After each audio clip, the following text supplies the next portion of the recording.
왼쪽에는 시너지 필, 오른쪽에는 필리브 필링을 시술을 해볼 건데요. 각각 어떤 차이가 있는지, 또 어떤 경우에 각각 어떤 제품을 사용하면 좋을지 한번 보도록 하겠습니다.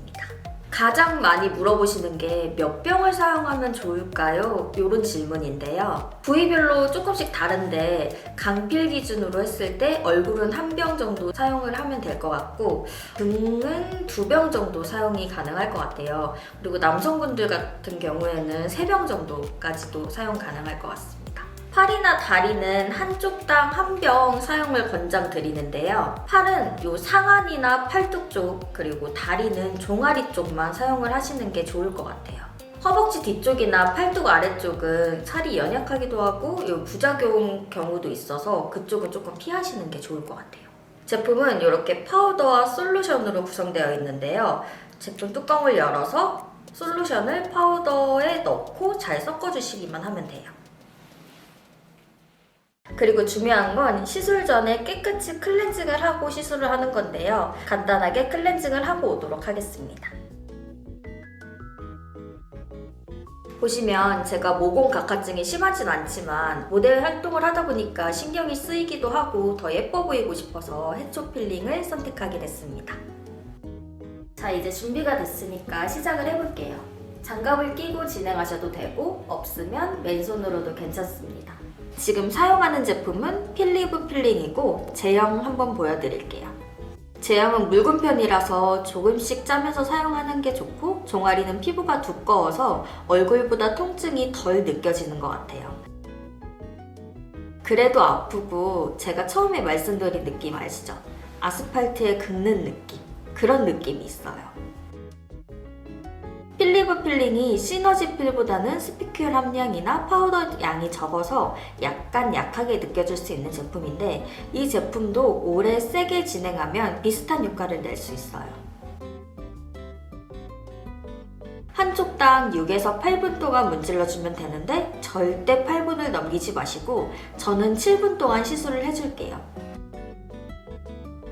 어떻게 보면 필링에서 중요한 건 압력과 문지르는 방법이에요. 제품을 짜면서 문질러 줄 건데 이때는 손끝보다는 손바닥 전체를 사용해서 고르게 문질러 주셔야 돼요. 한 부분만 계속 문지르면 상처가 생길 수 있기 때문에 전체적으로 고르게 문질러 주는 게 포인트입니다. 끝부분까지 꼼꼼히 해줘야 각질이 깨끗하게 떨어지고 대충 하면 각질이 천천히 벗겨지면서 오히려 피부가 어두워 보일 수 있어요. 저는 강필로 사용하기 위해서 한 통씩 다 쓸 거고 중필로 시술할 경우에는 약간 부족할 수 있는데 그런 경우에는 물을 약간씩 뿌려주면서 진행해 주시면 됩니다. 가로로만 하거나 세로로만 문지르지 마시고 가로, 세로, 대각선 이렇게 골고루 해주신다고 생각해 주세요. 너무 아파요. 이런 부위는 가장 심한 부위여서 한 번 더 지나가 줄게요. 거의 7분이 됐고 중요한 건 8분 이상 넘기지 말고 바로 닦아내야 된다는 거예요. 스피큘 성분이 오래 남으면 자극이 심해질 수 있기 때문에 문지른 후에는 해면이나 샤워기로 바로 세정해 주시면 됩니다. 주의할 점은 닦아낼 때 다른 부위에 묻으면 그 부분도 따갑거나 간지러울 수 있어서 이 부분 조심해야 되고 첫날은 바디워시 사용을 피하고 물로만 씻어주셔야 됩니다. 지금 보시면 다리가 붉어졌는데 따가움이나 화끈거림은 정상적인 반응이에요. 보통 이틀 정도는 통증이 이어질 수 있고 7에서 15일차부터는 각질이 본격적으로 벗겨지기 시작합니다.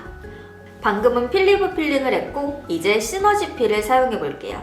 아까 미리 섞어둔 제품인데요. 제형 먼저 보여드릴게요. 필리브 필링과 비슷하지만 시너지 필은 파우더가 1.3g으로 0.3g이 더 들어있습니다. 또 스피큘 함량도 더 많아서 확실히 강한 효과를 볼 수 있는데 그래서인지 더 따갑게 느껴져요. 시너지 필도 동일하게 6에서 8분 정도 문질러주면 되고 저는 필리브 필링과 동일하게 7분간 진행할게요. 방법은 동일하게 손가락 전체를 사용해서 문질러주면 돼요. 모공 각화증은 사실 한 번만으로 다 사라지긴 어렵지만 꾸준히 하면 확실히 개선이 됩니다. 마지막으로 스피큐를 확실히 피부에 박아주기 위해 30초 정도는 꾹꾹 눌러주듯 문질러주고 마무리할게요. 아프시다고 그냥 누르기만 하기도 하는데 그러면 효과를 보기 힘들어요. 어느 정도는 문지르듯이 해줘야 확실히 효과를 볼 수 있어요. 이제 바로 닦아내겠습니다. 보시면 다리가 붉어지고 스피큘 가시가 박힌 게 눈에 보이실 거예요. 이런 건 정상 반응이에요. 이 상태에서 팩을 하면 오히려 더 아플 수 있기 때문에 저는 바로 시카크림을 발라줄게요. 시카크림은 피부 재생 진정에 효과가 있고 보습감이 좋아서 지금처럼 붉고 건조할 때 꼭 필요해요. 보이시나요? 묽은 편이라서 자극 없이 발라주기 좋아요. 바르면 몇 초 후에 이렇게 투명한 물광처럼 되면서 보습이 되는 게 느껴져요. 앞으로 매일 시카크림을 발라주면서 관리할 예정이에요. 이거 보이시죠? 시술 직후 제 다리예요. 완전 새빨간 고구마 같죠?